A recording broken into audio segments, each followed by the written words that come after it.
Hello, and welcome to Lease Query's Accountant's Angle, a podcast series where our experts answer your most burning questions regarding accounting topics and upcoming changes. My name is Emily Fish, and I'm a product accounting manager here at Lease Query and your host for today's podcast. Today, I'm joined by Abdi Ali, an accounting solutions manager here at Lease Query, to discuss triggering events and impairing a right-of-use asset. Hey, Abdi, thanks for joining me. Yep, glad to be here, Emily. Thanks. Let's get started. So what is the definition of a triggering event? And is there some list somewhere of what they all are? Triggering events are generally a term that can be used interchangeably with impairment indicators. So in other words, they are events that can or may signal that the fair market value of an asset is below the current carrying value on your book. So it may lead to it's an indicator, if you will, I guess at the end of the day, to signify that you may need to be impairing this asset, being that it's what it's reflected on your books is not really in an alignment with terms with respect to the fair market value of the asset itself.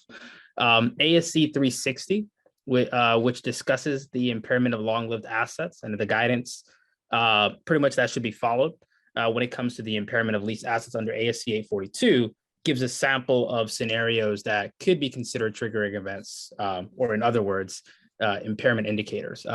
Just to kind of shout out a couple of them, there is a long list of examples that anyone who's interested could go and reference under ASC 360, but a couple of them would be, for example, maybe the market price of a long-lived asset decreased significantly. Maybe there is a change in a business climate or legal factors that can impact the value of the asset. Maybe the condition of the asset also influences that as well in terms of it being damaged considerably. So those are just some simple layman's terms in terms of examples of what could fall in the category of impairment indicators, just to name a few. Awesome. So we had a question come in that said, we do an annual impairment analysis on our investments and fixed assets, but now we have to also do one for our right of use assets. Is the accounting the same? Another good question.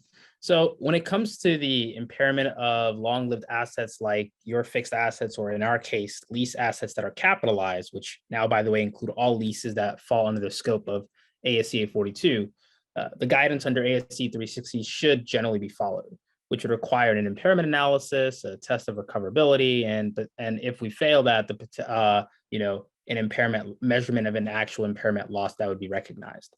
But when it comes to other types of, let's say, indefinite lived assets, for example, maybe goodwill or trademarks, a reader should just generally follow the guidance under ASC 350. The premise, though, the underlying logic is relatively the same. All right. So our final question from an audience member today is, can we ever reverse an impairment? No, that is the simple and straightforward answer under ASC 842, but it does depend on what jurisdiction you report under. So for ASC 842, the answer is no, but under IFRS 16, they've gone, if we have any listeners who are reporting under IFRS 16, it does go down a different path. You do have the ability to potentially reverse or reduce any impairment loss that had been booked. So, but for all our ASC 842 listeners, the answer would be no. An impairment is permanent. That's really interesting that they're not the same. Well, that's all we have time for today. Thanks so much, Abdi, and thanks to our listeners for joining today's Accountant's Angle. Remember, you could submit your questions for upcoming podcasts, and our experts will share their insights. Don't forget to tune in 2 weeks for our next topic.